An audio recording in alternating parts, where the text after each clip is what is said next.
Hello, everybody. Today we're going to be reading The Galileo Connection, Resolving Conflicts Between Science and the Bible by Charles E. Hummel, Chapter 11, A Changing World, Geology and Biology. Afternoon, the new outlook moved beyond astronomy and physics into other physical sciences. During the 18th century, the natural world was generally viewed as a law-abiding machine, self-sufficient and impersonal.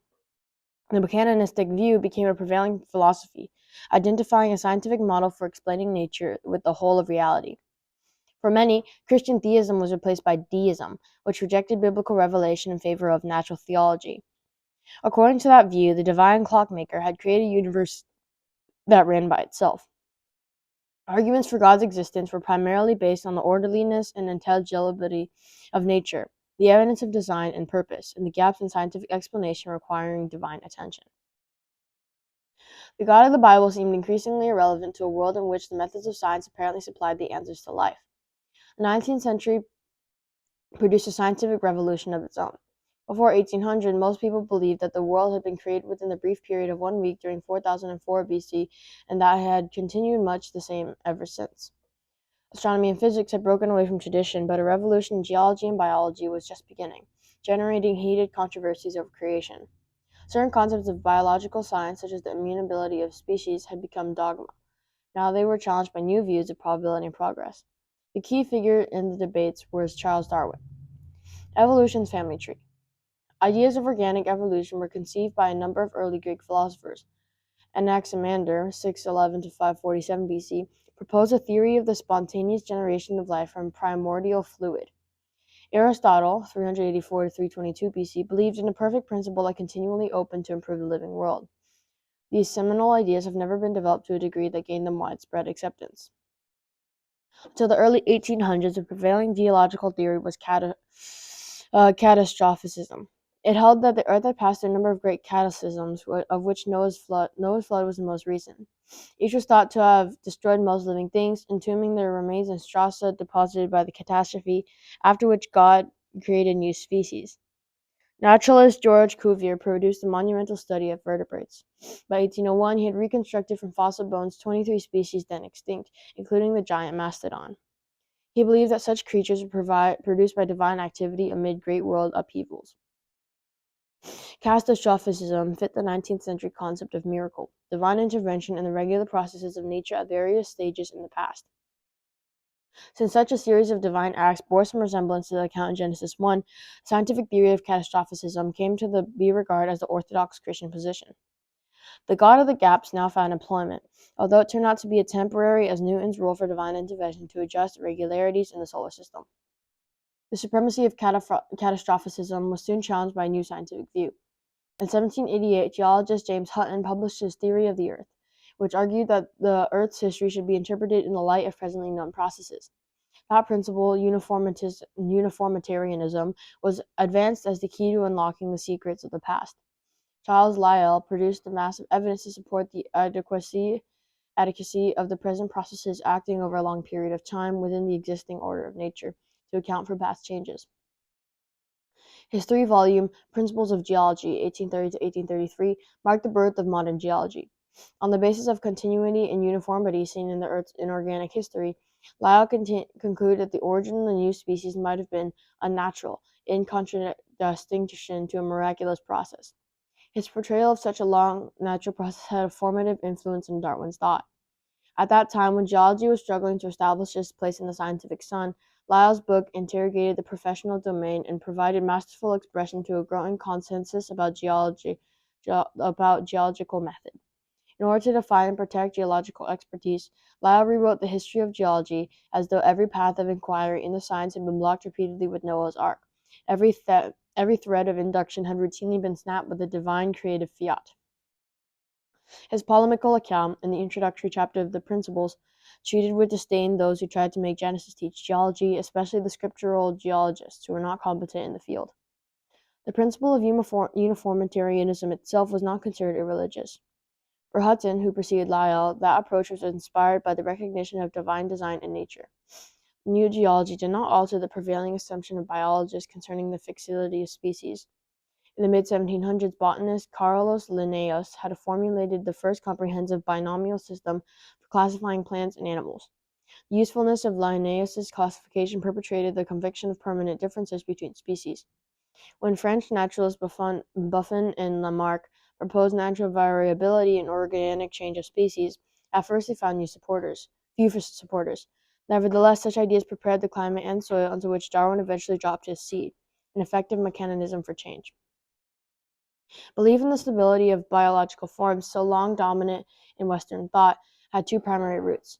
First, Aristotle taught that individual beings are embodiments of internal forms, unchanging essences.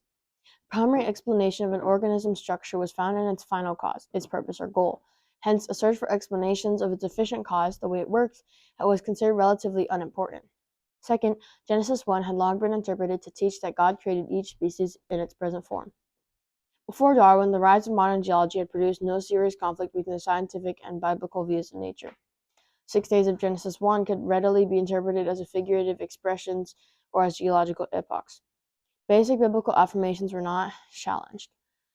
As long as human beings were a special creation by God, human uniqueness was protected. Geology did not undermine the argument from design, which still enjoyed popularity. During that period, many volumes traced the providential adaptation of creatures to their goals. William Paley's widely read Natural Theology, 1802, gave numerous examples. He reasoned that whatever a means seemed to adapt to some purpose, it could be taken as an evidence that God designed it so. The existence of lower forms of life was explained by the usefulness to humankind, for whose benefit nature established in their hierarchy of life, an immutable chain of being. That form of natural theology proved particularly vulnerable to the concepts of evolution. A mode for the origination of the new species was proposed by Robert Chambers in Vestiges to Natural History of Creation, 1844. He suggested as a key to understanding the organic world a process of development in which adaptive evolutionary changes gave rise to new species. The simplest and most primitive type gave birth to the type next above it. This again produced the next higher, and so on. Although Chambers remained vague concerning the mechanism of such development, he suggested a law of nature in the organic arena as fundamental and comprehensive as the law of gravitation in the inorganic realm. Anticipating that he would be treading on theological toes, Chambers wrote, "The idea of an almighty author becomes irresistible, for the creation of a law for an endless series of phenomena. You have no other imaginable source." Published anonymously, Vestiges provoked a high pitch of popular excitement as well as scientific and theological opposition. For the scientists, Thomas H. Huxley and Charles Lyell led the attack on the book's thesis. Charles Darwin. In 1832, Charles Darwin went to sea on the Beagle as the ship's naturalist. A 5-year voyage took him around the world. The second volume of Lyell's Principles of Geology reached him as he was observing flora and fauna in South America.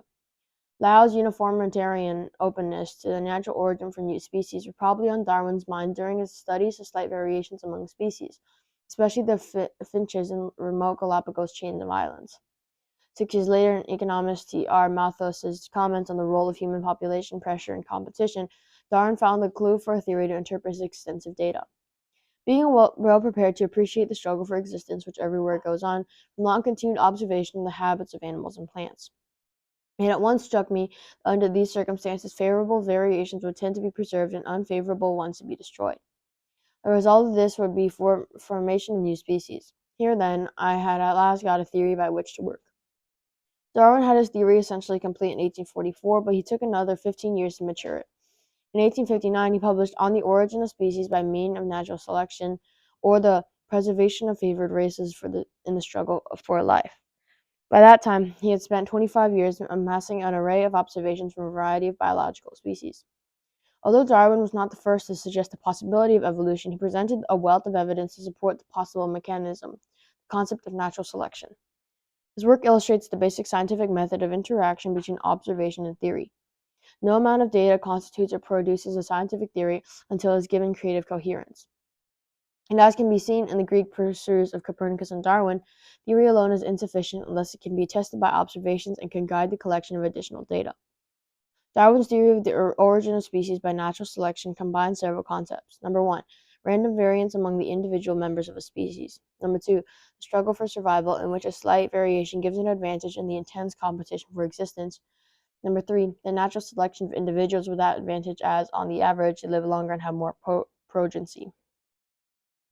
The phrase survival of the fittest was coined by sociologist Herbert Spencer and adopted by Darwin in his 1866 edition.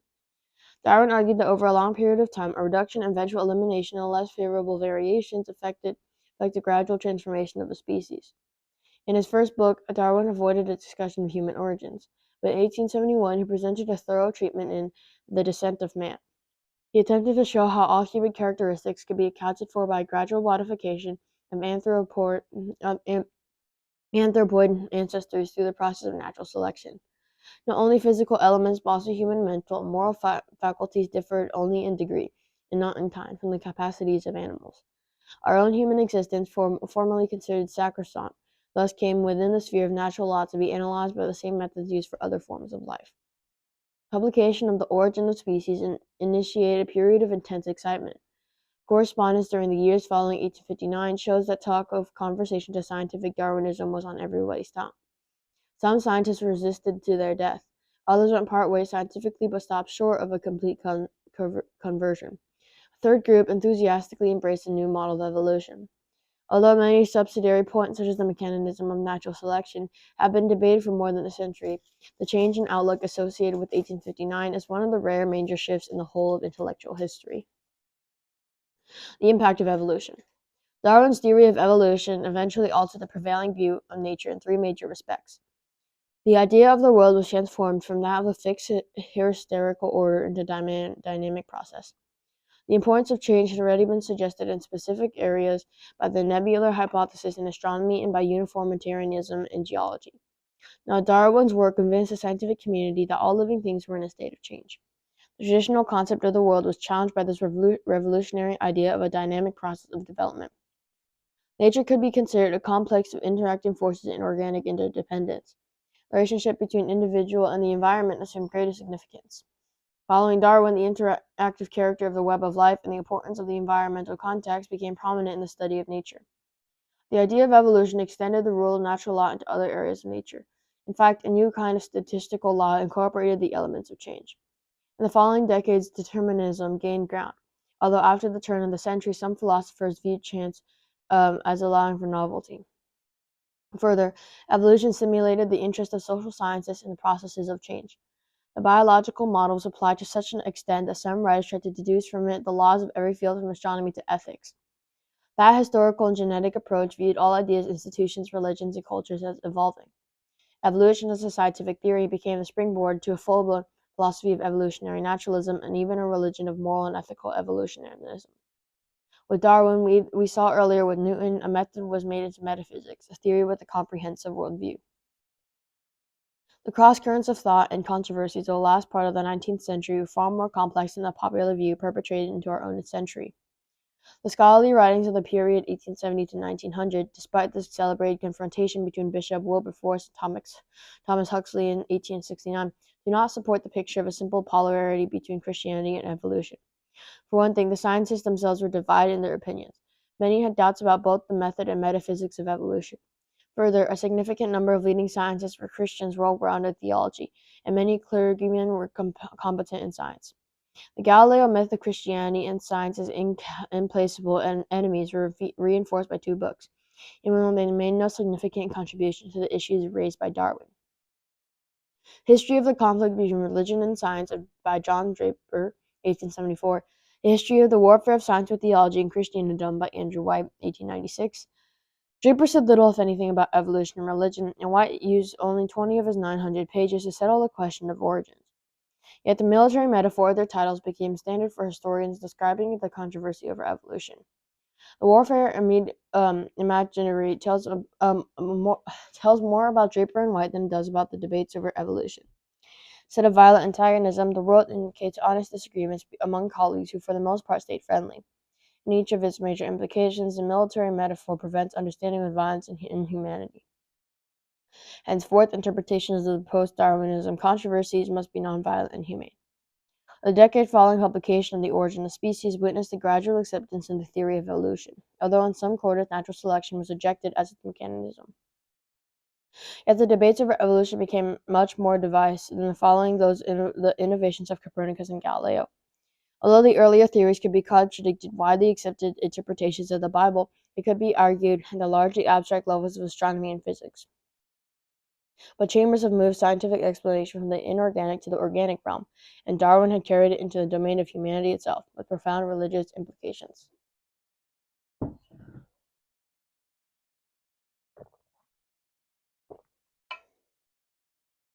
Christian reactions to Darwin.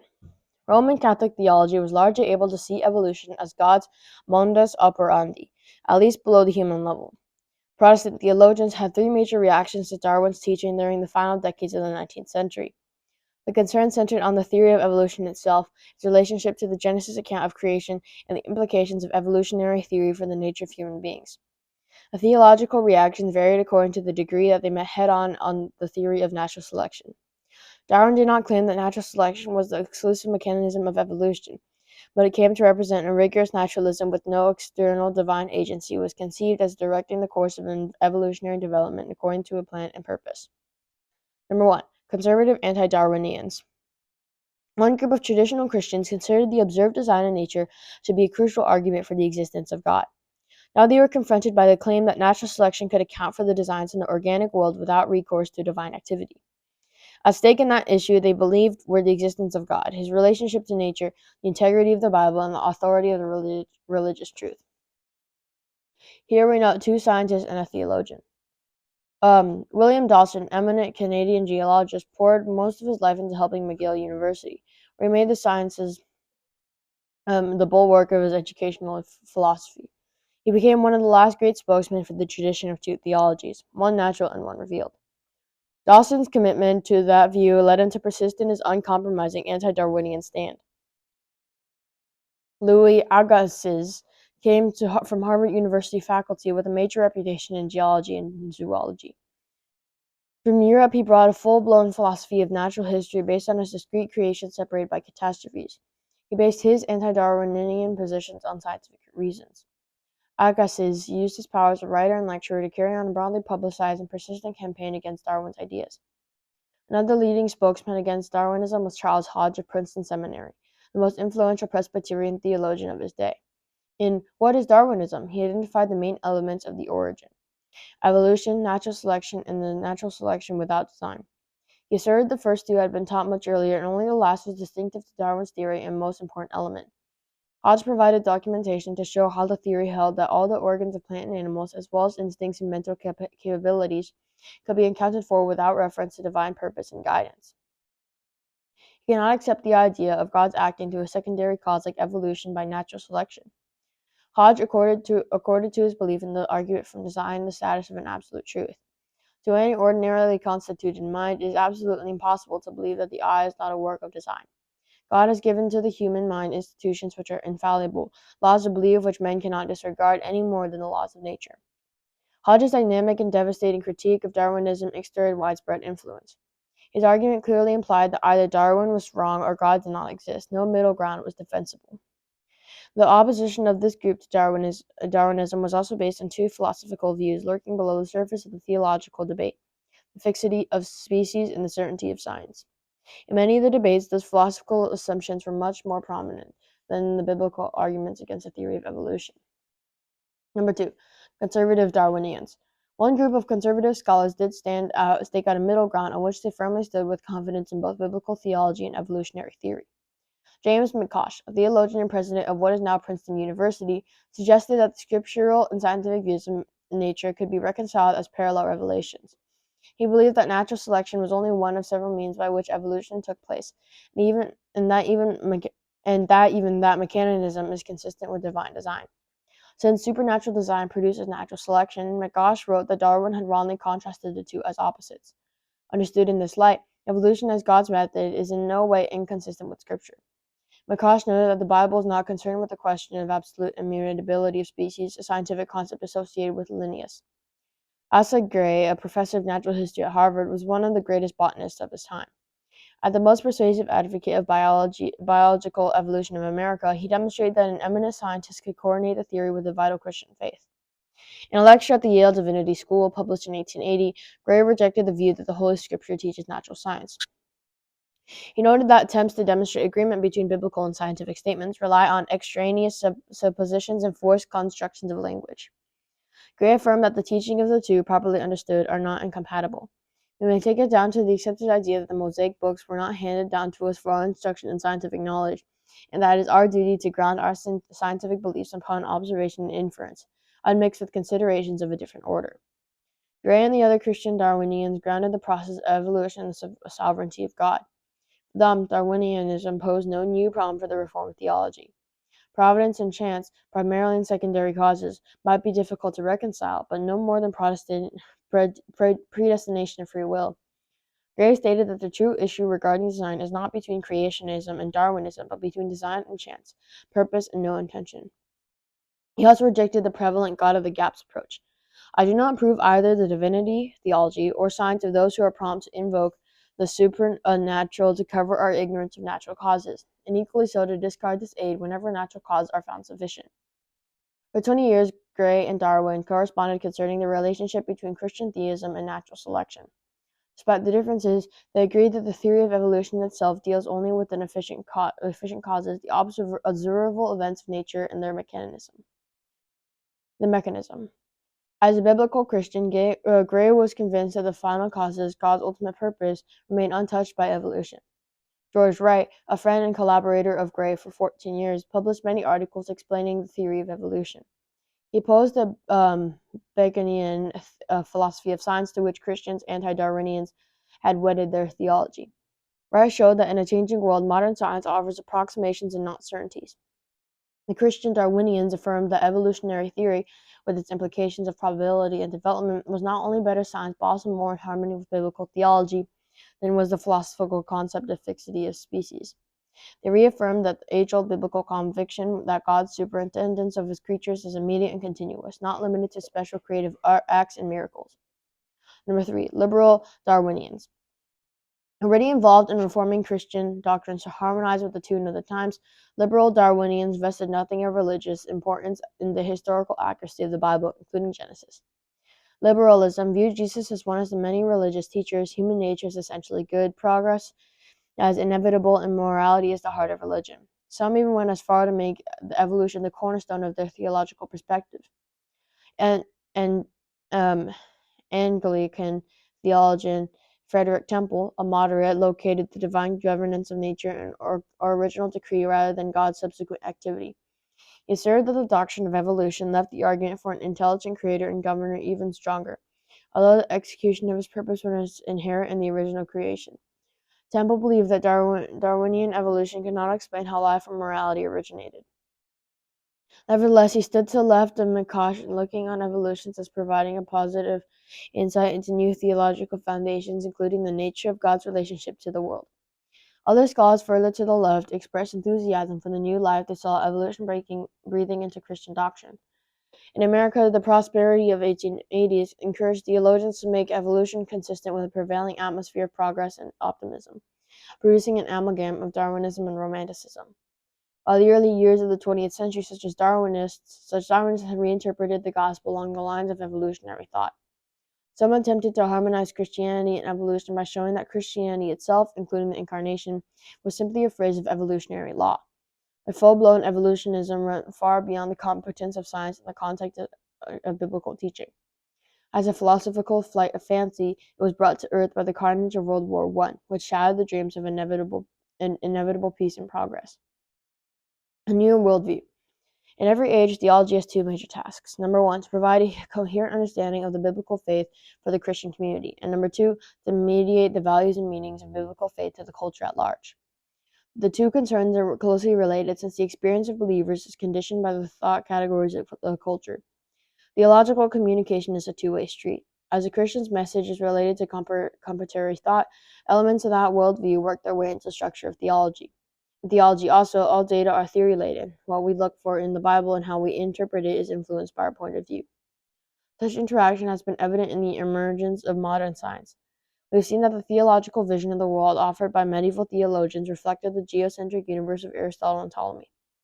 The change to a heliocentric view advocated by Copernicus and Galileo challenged the entire worldview in that theology had been framed. No wonder that the new science appeared to be an enemy of Christianity. Much of the opposition to Copernicanism was an effort to defend biblical doctrines and theological methods that had become wedded to Aristotle's system. In retrospect, we can see the same pattern in the 19th century conflict between science and theology. The rise of evolutionary theory was one feature of an emerging scientific worldview radically different from the Newtonian model popularized by the Baconians. The latter, in the tradition of Aristotle, placed primary emphasis on stability and explained change within a philosophy of being. A new view, like the ancient philosophy of Heraclitus, emphasized change and accounted for stability within a philosophy of becoming. The old, finished, and stable universe is giving way to one in constant change and flux. Bacon believed that scientific knowledge arises from the accumulation of perceived facts obtained directly by objective observers. His scientific method was reinforced by the Scottish philosophers of common sense, who appealed to the universal down-to-earth perceptions of humankind for the validity of cause and effect, God's existence, and God's moral standard for life. The scientific method shaped by Bacon and the Scottish realists has been termed Baconism. This explanation of both science and theology prevailed in America during the early 19th century. It insisted that science stuck to the facts and rejected hypotheses that could not be confirmed by direct observation. Many Christian apologists based their proofs from the existence of God, including the arguments from design and nature, on the Newtonian worldview. By uniting Christianity and Baconism, evangelical scholars could champion morality as both biblical and scientific. But in doing so, they overlooked three crucial questions. Number one, is the Baconian idea of truth biblical, much less the only adequate form for Christian explanation? Number two, what are the implications of letting one currently fashionable scientific worldview influence, if not determine, biblical interpretation? Number three, should belief in the existence of God, the accuracy of the Bible, and the validity of the Christianity be based on our ability to confirm it by scientific methods? Many American evangelicals had their theory and scientific firmly hitched to the wagon of Baconism, a new form of scientific explanation loomed on the horizon. Its broader perspective included creative views of the whole picture, in which in geology and biology took in the historicity of the earth and its life, not just the isolated facts of the Baconian ideal. A science of the forest had begun to replace the science of the trees. The question was not so much whether specific formulas or laws would be preserved, but rather what kind of meaning that took on in the new theory as a whole. Chapter 9. Regrettably, that newer scientific outlook came to the attention of American evangelicals through Darwin's evolutionary theory, which is being used by liberal Darwinists to oppose Christian doctrines and to foster agonism and materialism. The biological theory of evolution became a lightning rod for evangelical concern about those philosophies. Evolution became a misplaced focus of opposition to the new scientific currents and to Darwinist teaching, which were seen to be linked together. Again, as in Galileo's time, conservative Christians fought against the new science in the name of biblical interpretation they had linked to an older science and philosophy. Yet in one respect, the situation was exactly the opposite. In the 16th century, when Christian theism was the prevailing philosophy, the church was the recognized authority.